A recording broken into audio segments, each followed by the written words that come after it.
Di 2026, masalah terbesar kita bukan kurang kerja keras. Masalahnya adalah kebisingan. Semua orang sibuk, semua orang bergerak, tapi sangat sedikit yang benar-benar maju. Presentasi ini bukan tentang menambah jam kerja. Ini tentang berpikir lebih jernih di tengah dunia yang sengaja dibuat berisik. Tantangan sukses hari ini bukan lagi soal akses peluang. Peluangnya terlalu banyak.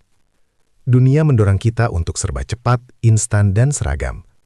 Akibatnya, kita kehilangan dua hal paling penting, kejelasan dan leverage. Tanpa kejelasan, kita bergerak tanpa arah. Tanpa leverage, kita terus menukar waktu dengan tenaga. Banyak orang merasa stuck bukan karena kurang peluang, justru karena terlalu banyak pilihan. AI, SaaS, konten, kripto, agency. Semuanya terlihat menjanjikan, semuanya terlihat mudah. Akhirnya kita coba sedikit-sedikit, tanpa komitmen, tanpa arah jelas. Masalahnya bukan salah jalan, masalahnya tidak cukup lama berada di satu jalan.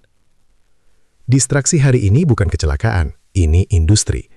Kita dibuat sibuk agar merasa tertinggal, terlihat produktif, tapi tidak menghasilkan apa-apa. Fokus sekarang bukan bakat alami, fokus adalah kapabilitas yang harus dilatih. Siapapun yang bisa mengunci perhatian pada satu tujuan selama 6-12 bulan, hampir pasti menang. Banyak orang bekerja keras, tapi bingung menjawab satu pertanyaan sederhana. Saya ini sebenarnya siapa? Di era AI, skill saja tidak cukup. Semua orang bisa, tapi sangat sedikit yang dipercaya.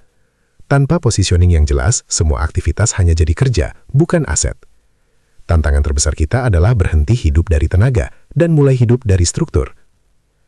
Ada dua sistem utama, strategi defensif untuk melindungi fokus dan strategi ofensif untuk memilih jalur terbaik. Satu melindungi energi mental, satu lagi memastikan usaha kita punya leverage. Kesalahan umum adalah berpikir kita harus selalu update, takut tertinggal tren. Padahal di 2026, orang sukses bukan yang paling update, tapi yang paling konsisten mengeksekusi satu narasi. Tujuan sistem ini sederhana, mengunci bandwidth mental hanya untuk sinyal yang benar-benar penting. Layer pertama adalah firewall mental, batasi sumber insight, batasi ide baru. Layer kedua adalah keberanian untuk tidak tahu, tidak semua informasi layak masuk ke kepala Anda. Pertanyaannya simpel, apakah ini akan mengubah keputusan saya 90 hari ke depan? Jika tidak, abaikan tanpa rasa bersalah. Anda hanya boleh punya satu cerita besar dalam hidup profesional, satu narasi yang diulang, diperdalam, dan diperkuat. Dan setiap minggu, realitas harus bicara, bukan perasaan. Apa yang benar-benar menghasilkan sinyal pasar? Apa yang hanya terasa produktif?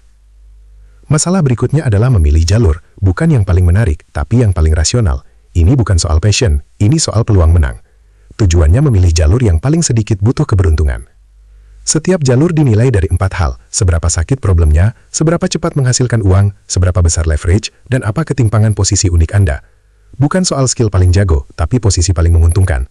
Tulis beberapa jalur realistis, nilai dengan jujur, buang 80% opsi, jangan disimpan sebagai cadangan. Pilih satu, dan komit 12 bulan penuh.